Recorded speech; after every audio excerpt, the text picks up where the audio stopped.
A Petrobras diz que ainda não recebeu informações do Ministério de Minas e Energia sobre os novos indicados aos cargos de presidentes da estatal e do Conselho de Administração da empresa. Informações chegando de Brasília agora. Fala, Leandro Aislan. Depois de muitas análises e reuniões, o economista Adriano Pires desistiu da indicação para o cargo de presidente da Petrobras. Ele seguiu o mesmo caminho do engenheiro Rodolfo Landim, que rejeitou o convite para a presidência do Conselho Administrativo da estatal. A questão pode agravar ainda mais a crise gerada pela elevação do preço dos combustíveis no país, já que os dois alegaram conflitos de interesses, o que vai obrigar o governo federal a indicar novos nomes nos próximos dias. Fato é que o presidente Jair Bolsonaro tem classificado a troca como algo corriqueiro, porém, nos bastidores a questão preocupa o chefe do executivo e a ala política do governo, que já trabalham pela reeleição em outubro. O ministro da Economia, Paulo Guedes, foi questionado ontem sobre a indefinição no comando da Petrobras. Respondeu isso aqui, ó. O senhor pode dar uma luz pra gente sobre Petrobras, ministro? Eu tô sem a luz. Mas vai ter mudança? Tô sem a luz. Para o professor e coordenador em Grupo de Energia e Regulação da Universidade Federal Fluminense, Luciano Lozecan, mesmo com a mudança na direção, a Petrobras deve manter a política de preços. O nome do Adriano, eu acho que se consolidou porque era um nome com forte comprometimento, né, com essa política de preços, né? Então, eu acredito, né, que essa decisão não seja revertida. Então, acho que um novo nome vai ser buscado que tenha como requisito, né, que a política de preços seja mantida. A gente tem que lembrar que essa decisão não é bem uma decisão pessoal, né? Porque hoje, né, a governança da Petrobras estabelece, né, a política de preços como uma regra, né? Então não é um nome que deve reverter essa escolha, né?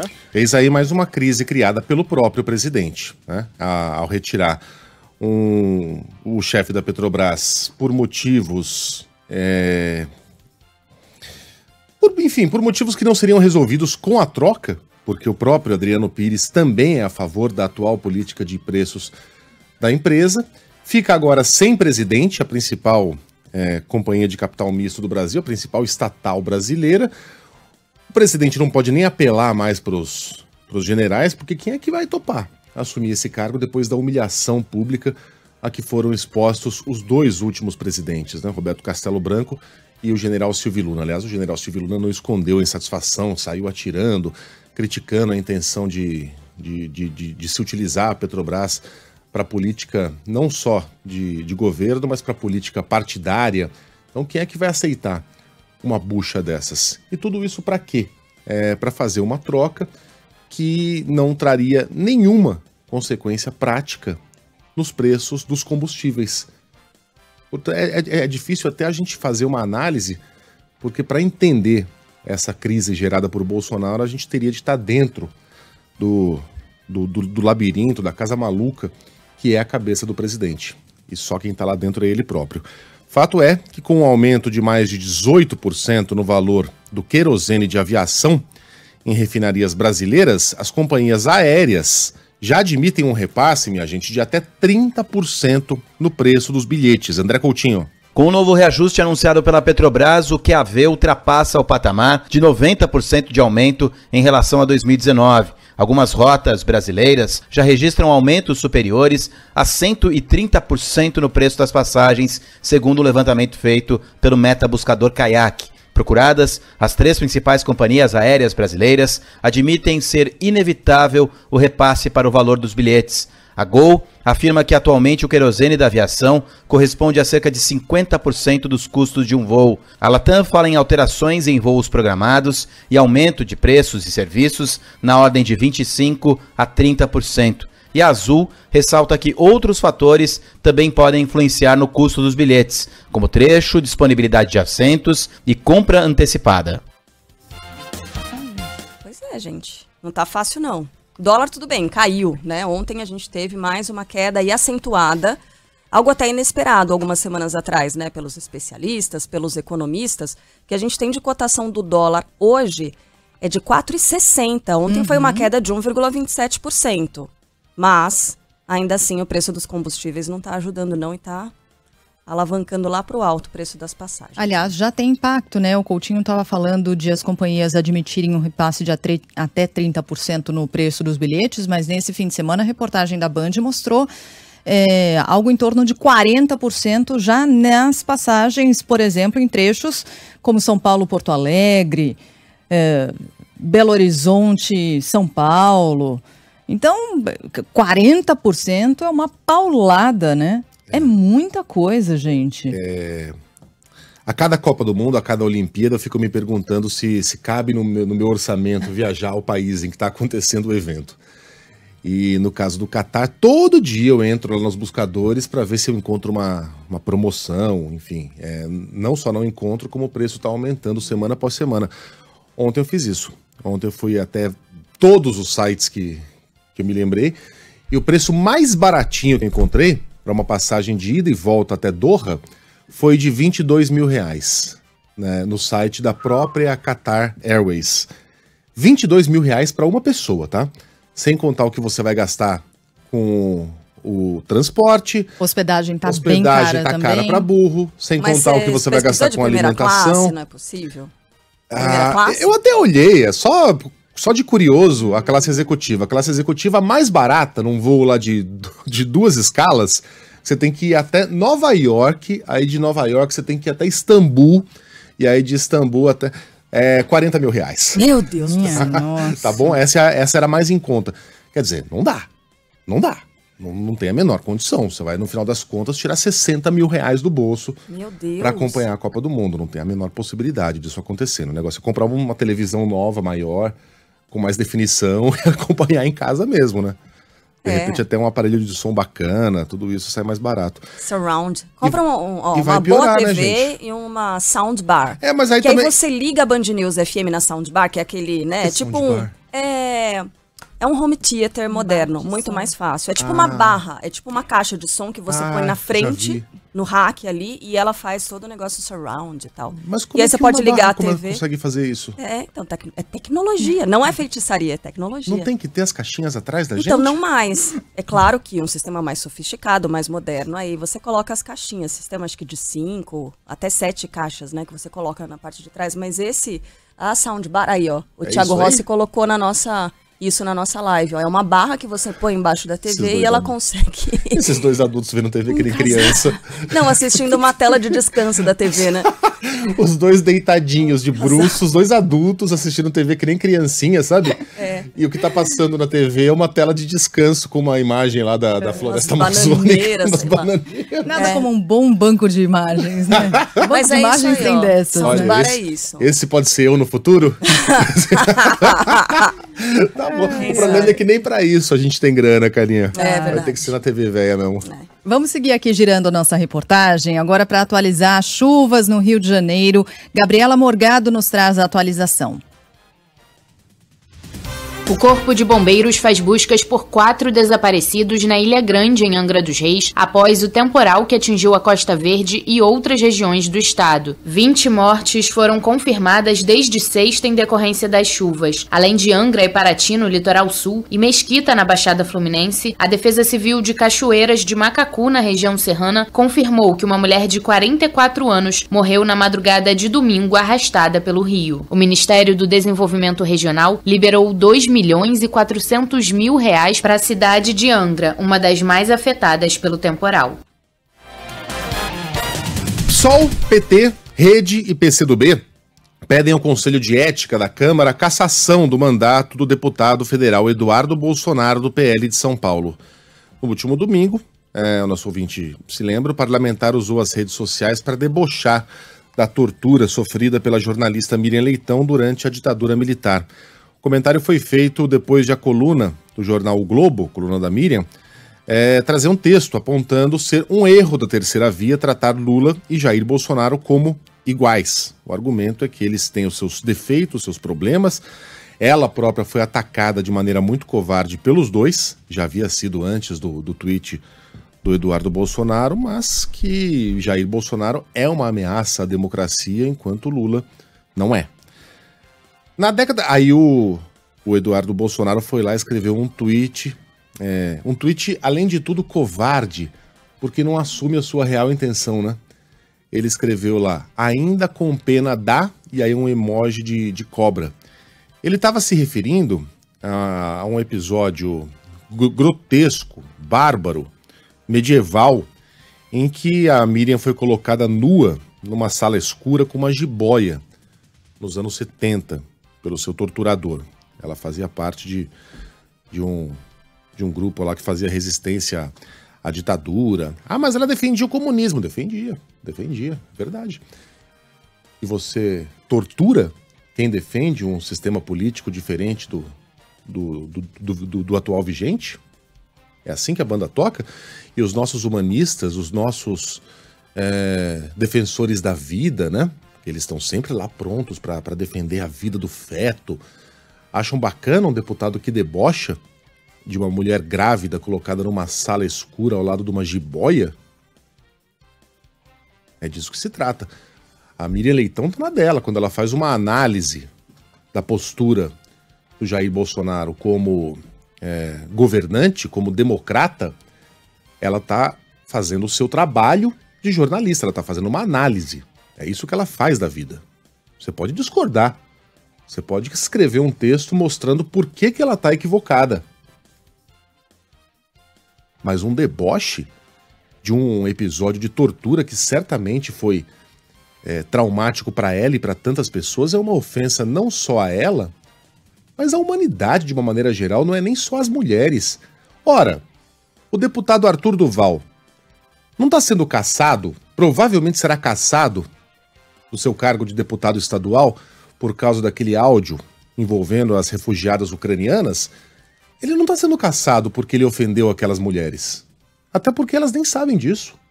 Elas têm mais do que tratar e não falam nem português. Elas têm outras preocupações.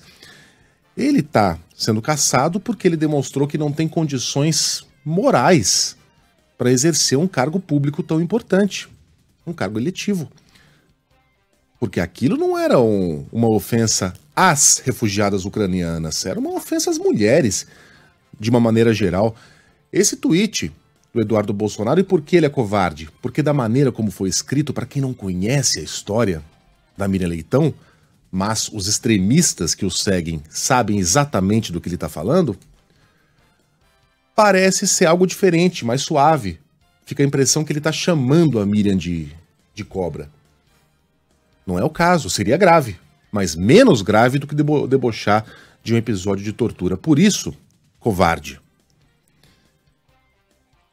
E como interpretar a fala do Mamãe Falei como uma ofensa às mulheres e não interpretar o tweet de Eduardo Bolsonaro como uma ofensa à civilidade, à humanidade, à sociedade, de uma maneira geral, uma exaltação da tortura?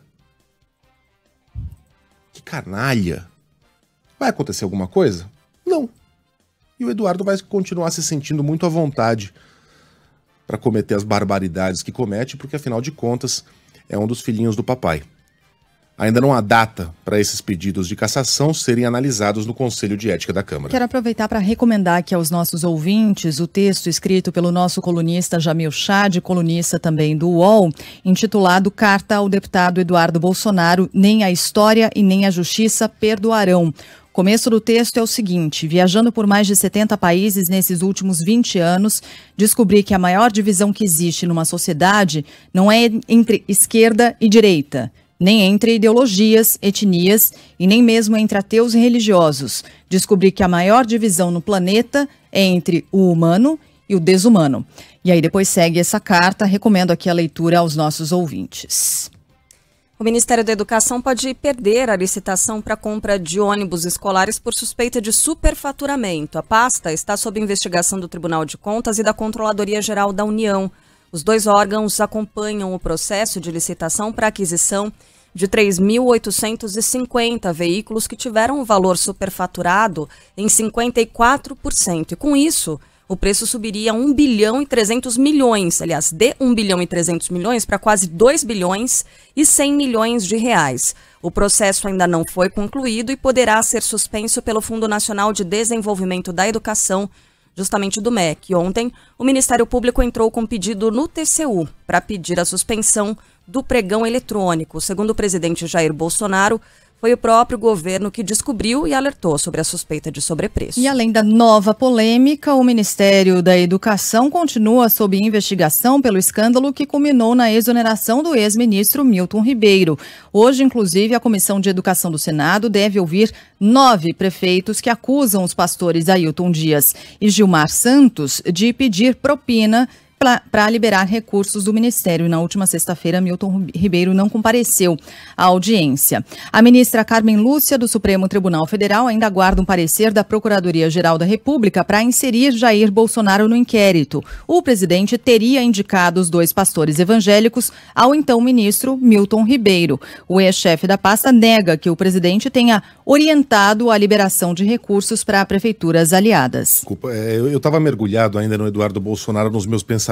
O Jair disse que quem descobriu e alertou sobre a suspeita de sobrepreço, aliás, suspeita não, né? Tava lá o pregão prontinho para ser levado a cabo, né? Os números estão aí, com um superfaturamento de 732 milhões de reais na compra de ônibus escolares. Ele está dizendo que foi um mérito do governo o alerta sobre esse assunto. Não, senhor. TCU, CGU são órgãos de controle e fiscalização do governo, não são o governo. Não foi o Ministério da Educação e muito menos o Palácio do Planalto ou algum aliado do presidente que fez o alerta sobre essa maracutaia. Eles foram flagrados, isso sim, em mais um caso escandaloso de corrupção do governo que, aspas, não tem corrupção há 3 anos e 3 meses. Agora a pergunta é a seguinte, a gente foi salvo de ser tungado em 732 milhões que iriam, sabe Deus, para os bolsos de quem? Sendo utilizados para quais propósitos em um ano eleitoral? Quem organizou o pregão? Para onde iria a grana? Quem se beneficiaria? São perguntas que agora precisam ser respondidas. Ora, foi o governo que alertou sobre a suspeita de sobrepreço. É tratar o eleitor como um completo idiota. A Procuradoria-Geral da República recorre para tentar arquivar o inquérito que investiga Jair Bolsonaro no caso Covaxin. Mais um escândalo de corrupção desse governo. As informações de Brasília com Felipe Alves. A Procuradoria-Geral apresentou um recurso contra a decisão da ministra Rosa Weber, que negou o pedido para arquivar o inquérito que investiga se o presidente Jair Bolsonaro cometeu crime de prevaricação no caso da negociação da Covaxin. A investigação foi aberta a partir do pedido da CPI da Covid em julho de 2021, depois que o deputado Luiz Miranda afirmou ter alertado o presidente sobre suspeitas na compra da vacina. Depois das supostas irregularidades na negociação se tornarem públicas, o governo cancelou o contrato. Agora a PGR busca ou que a ministra reconsidere e arquive o inquérito, ou que o caso seja analisado pelo colegiado de ministros no plenário. A Procuradoria argumentou que não viu crime e pediu o arquivamento para o STF. O recurso é assinado pelo Procurador-Geral da República, Augusto Aras. O STF dá 10 dias para que a Polícia Federal se manifeste sobre a ação para impedir que trocas de delegados em diretorias estratégicas da corporação ocorram sem autorização judicial. O prazo foi dado pelo ministro Alexandre de Moraes, do Supremo Tribunal Federal, depois de um pedido feito pela senadora Randolph Rodrigues da Rede. O parlamentar pede que as trocas sejam barradas até que os inquéritos envolvendo autoridades com foro privilegiado, como Jair Bolsonaro, sejam concluídos. Na semana passada, a Polícia Federal afirmou que não há elementos de crime na conduta do presidente da República no caso em que ele foi acusado de interferência na autonomia da corporação. E a Justiça Britânica vai julgar o rompimento da barragem de Mariana, na região central de Minas Gerais, de onde a gente tem as informações agora com a Alessandra Ribeiro. Pelo segundo dia, a Justiça do Reino Unido analisa a ação movida por atingidos pelo rompimento da barragem de Fundão, em Mariana, na região central de Minas, em 2015. Um painel de 3 juízes do Tribunal de Apelação de Londres ouviu nesta segunda-feira a equipe jurídica do PGMBM, escritório que representa os atingidos. O processo é contra a BHP Billiton, que era uma das controladoras da mineradora Samarco ao lado da Vale. O caso envolve pedidos de indenização para cerca de 200 mil vítimas. Pois é, a Alemanha já havia realizado um julgamento sobre a participação da empresa TÜV SÜD em Brumadinho. Esse julgamento está está em andamento. O processo foi prorrogado pelo tribunal alemão, mas está andando numa velocidade muito maior que aqui no Brasil. E agora o rompimento da barragem de Mariana vai ser julgado pela justiça britânica. Britânicos e alemães estão se mexendo numa velocidade muito maior para julgar um escândalo que provocou centenas de mortes, dois, né? Que provocaram centenas de mortes aqui no Brasil. E a justiça brasileira, na velocidade que funciona a justiça brasileira. Fala de um problema bem ligado ao nosso dia a dia e que está preocupando, que é o seguinte: a falta de dipirona, usada como antitérmico e analgésico, preocupa em diferentes estados. A gente tem informação chegando do Ceará agora. Fala, Caio Passos. No Ceará, a Secretaria da Saúde do estado informou que o abastecimento de dipirona injetável está regular em todas as unidades da rede estadual. O pronunciamento veio após o Ministério da Saúde ter recebido alertas de baixo estoque de dipirona injetável em municípios e unidades hospitalares de todo o Brasil. Segundo a Secretaria do Estado, a empresa que fornece o medicamento tem garantido a produção e a regularidade do fornecimento até o momento, e não há indícios de desabastecimento do medicamento em todo o estado. Olha, não é o que dizem os nossos ouvintes, até por meio da Central de Atendimento ao Ouvinte, Ricardo Boechat. E não é só no Ceará, não. Em outros estados brasileiros, como a Carla falou aqui no comecinho, né? E já tem um tempo. Já tem alguns meses que a nossa central registra a chegada de mensagens de ouvintes se queixando da falta de diferentes medicamentos, alguns, é verdade, de alta complexidade, mais caros, e outros muito simples, muito básicos, né, que precisam estar lá à disposição, como é o caso da dipirona. Então, se o Ministério está dizendo está tudo bem, não está tudo bem não, porque os nossos ouvintes apontam exatamente a falta de medicamentos em vários postos de saúde, unidades de saúde, país afora. O que é que estaria por trás disso, né? Alta demanda do analgésico durante a pandemia, e os gestores de saúde afirmam que, sem regulação, o sistema público pode perder acesso ao remédio, porque, por outro lado, os fabricantes dizem que a produção já não está mais tão sedutora por causa do valor que é vendido. Então, houve ficou desregulado o estoque e a demanda. E nesse momento, para conseguir equilibrar as coisas, para o setor farmacêutico já não está mais tão lucrativo. Então, como não existe uma regulação de qual a produção deveria ser feita, esse volume de produção, então o SUS está correndo o risco de receber o volume que precisa, né, para dar andamento aos atendimentos. A gente fala agora sobre uma operação policial contra um esquema de pirâmide financeira. Os detalhes do Rio de Janeiro com Nicole Tim. A Polícia Civil acredita que, além dos sócios da Alfa Consultoria, outras pessoas estão envolvidas em um esquema de pirâmide que causou pelo menos 200 milhões de reais de prejuízo em investidores de criptomoedas. O CEO da empresa, Sadraque Freitas, e o sócio dele, Natan Assis de Oliveira, são foragidos. Os dois respondem por estelionato, associação criminosa e crime contra o consumidor. A empresa havia sido alvo de uma denúncia da Band News FM em agosto do ano passado. Para os investigadores, agora é preciso identificar pessoas que agiam como laranjas, cedendo contas bancárias para as movimentações financeiras da dupla. A defesa dos empresários disse que ainda não teve acesso aos autos do processo e não vai se manifestar.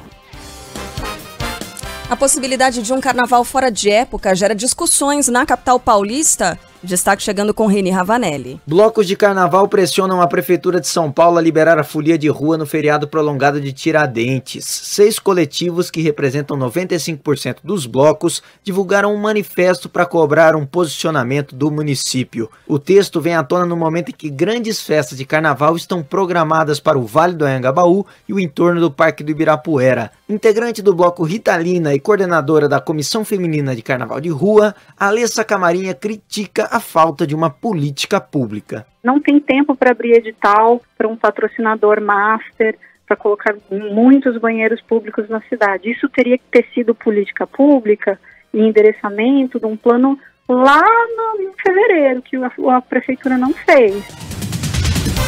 O presidente da Ucrânia participa hoje de uma reunião do Conselho de Segurança da ONU. É considerado um dia bastante importante em que Volodymyr Zelensky vai falar ao Conselho de Segurança. Está marcado ali por volta das 11 horas da manhã pelo horário brasileiro, e ele pretende reforçar as denúncias de massacres cometidos pela Rússia em cidades ucranianas. Eu digo que é um dia importante porque Zelensky mais uma vez vai reforçar o que aconteceu na cidade de Bucha, pertinho de Kiev, onde atrocidades foram registradas. O governo russo até aqui diz que aquilo é uma montagem. O governo ucraniano, no entanto, tem divulgado cada vez mais imagens mostrando corpos largados pelas ruas da cidade de Bucha e também jogados em valas comuns. As informações chegam agora com Arthur Queiroz. Além de sustentar a denúncia de genocídio, Volodymyr Zelensky também prevê assassinatos em massa piores que os denunciados no fim de semana, quando centenas de corpos foram encontrados em cidades ucranianas, principalmente em Bucha e em pontos próximos à capital, Kiev. O presidente ucraniano disse que investigações vão revelar atrocidades cometidas pelo governo Vladimir Putin. A Rússia tem negado todas as acusações de ataques a civis. Ontem, as autoridades ucranianas disseram que restauraram o controle sobre toda a região de Kiev e outros distritos, depois que o Kremlin anunciou mudanças nas estratégias para garantir o controle de toda a região separatista de Donbás. O governo do Peru determina um toque de recolher na capital Lima para tentar conter protestos contra o aumento do custo dos combustíveis e dos fertilizantes. A restrição começou às 2 da manhã e vai até o fim do dia de hoje. Os combustíveis e fertilizantes ficaram mais caros com o impacto da guerra entre Rússia e Ucrânia. Os protestos começaram na semana passada com o bloqueio de estradas por fazendeiros e caminhoneiros, o que fez subir também o preço dos alimentos no país. Quem está muito insatisfeita é a população rural, que apoiou em massa a eleição do presidente Pedro Castillo. O Ministério da Justiça do Peru já disse que a partida entre Sporting Cristal e Flamengo, marcada para hoje à noite em Lima pela Libertadores, terá de ser adiada por causa do toque de recolher, mas a Conmebol ainda não se manifestou sobre o assunto. E hoje é dia de Copa Sul-Americana. Fala, Juliana Yamaoka. A Copa Sul-Americana começa hoje com times brasileiros em ação. O Banfield recebe o Santos na Argentina às 7h15 da noite, em duelo válido pelo Grupo C. No mesmo horário, o Ceará recebe no Castelão Independiente da Argentina pelo Grupo G. O Atlético Goianiense também joga hoje contra a LDU do Equador às 9h30 da noite no Antônio Ascioli, pelo Grupo F. O Fluminense estreia amanhã na competição pelo Grupo H, contra o Oriente Petroleiro, da Bolívia, no Maracanã, às 7h15 da noite. O Internacional também estreia amanhã, visita o 9 de outubro, no Equador, às 9h30 da noite, pelo Grupo E. O São Paulo joga na quinta-feira contra o time peruano do Ayacucho, na chave D. Cuiabá também estreia na quinta, na Copa Sul-Americana, contra o Melgar, do Peru.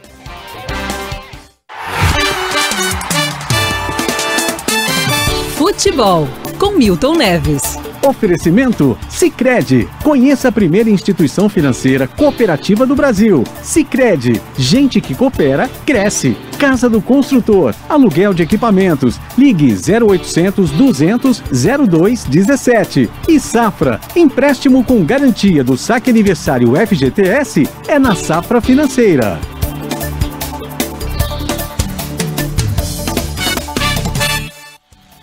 Fala, Milton, bom dia. Ô, Megali, muito bom dia. Eu sou papudo, né? Vaticinei que o Flamengo ia ser vice, foi. Garganteei aqui. Mas garanti peremptoriamente também que o campeão paulista era o São Paulo. Verdade. Quebrei a cara. Foi o pior resultado mais vergonhoso da história do futebol do São Paulo, desde 1935. Apesar que o grande Zé Paulo de Andrade garantia que o São Paulo foi inaugurado ou foi fundado em 1930. Não. Bom dia para você também, Sheila Magalhães, a nossa primeira-ministra, e também a Carla Bigato. Feliz da vida, toda a família, olha, a família italiana, Fano, tá todo mundo feliz, porque sem dúvida o Palmeiras foi espetacular. O técnico do Palmeiras tinha que estar na seleção brasileira hoje. Mas como a bola não para nunca, hoje é dia de Libertadores da América. Então hoje temos o Colón, da Argentina, terra deles, contra o Peñarol, que tem muita história. 1-1.